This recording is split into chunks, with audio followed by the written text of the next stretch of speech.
guys, Tammy here. I'm doing a project share video for the tutorial that I did on my blog for my ASC craft supplies design team project for June.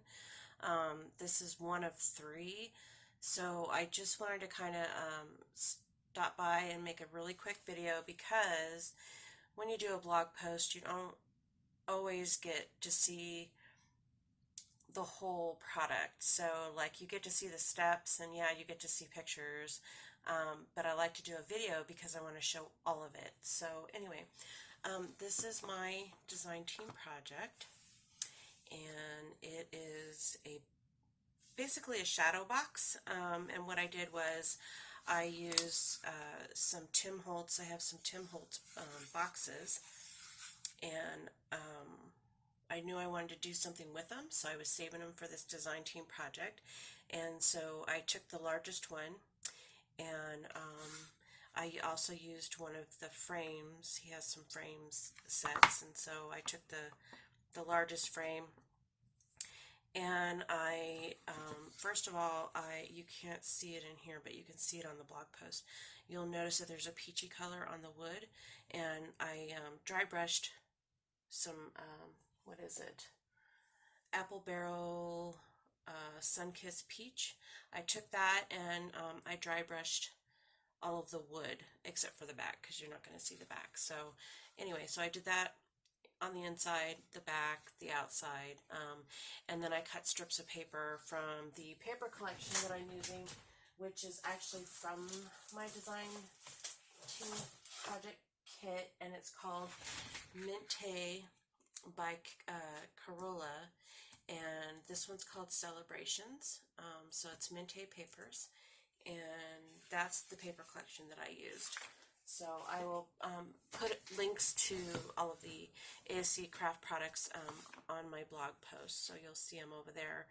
But I kind of wanted to give it a steampunky feel, so I had these gears that I got. They were actually in the button section of Walmart, and so a lot of them don't even have, like, I don't know how you would make a button out of them because there's no button loop. So that's what I did here. I used them here, and then I fussy cut on the back of the paper collection cover are all of these images. So I picked the images that I wanted to use for this particular project, and I fussy cut them out. And so that's the cake in the back, and this little cupcake stand here, this flower balloon, and these little flowers, which I made into like a little banner, and then this green sprig stuff here.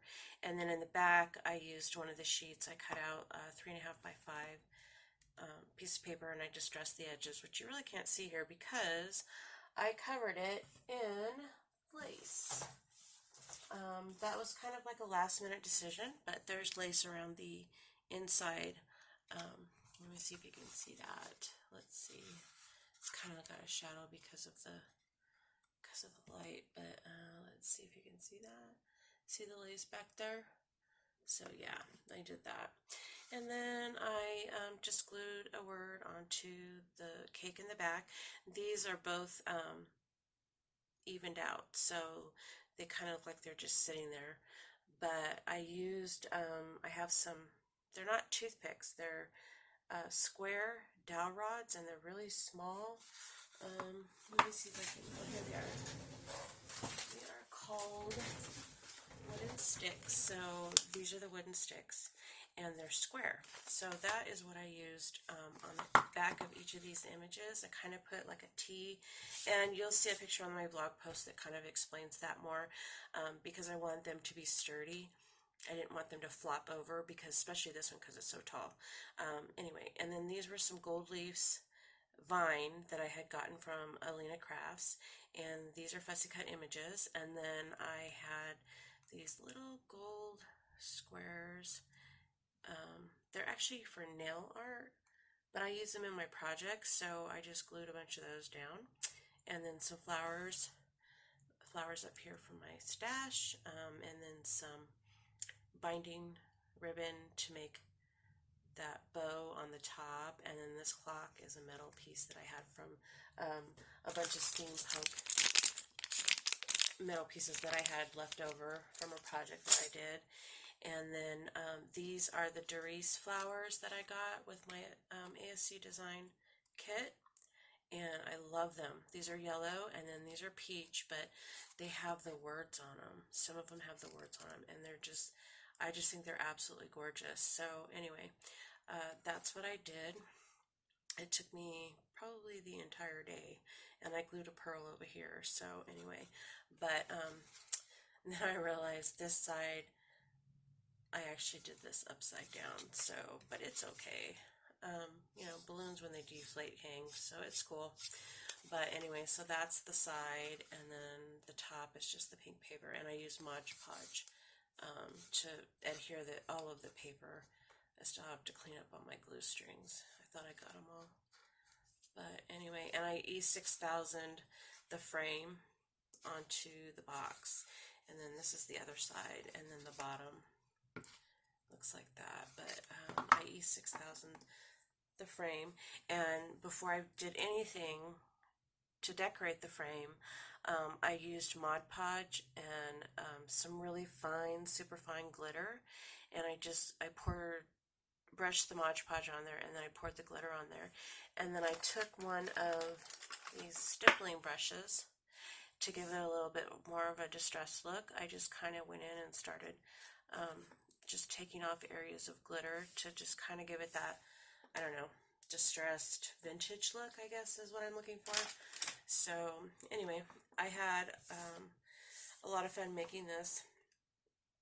I really like how it turned out, and it sits like this. So let me turn my camera so you can see. So I made it so that it just sits like this, and I didn't have to worry about putting any feet or anything on it. But anyway, so that's my design team project, one of them for June, and I will be doing 2 more.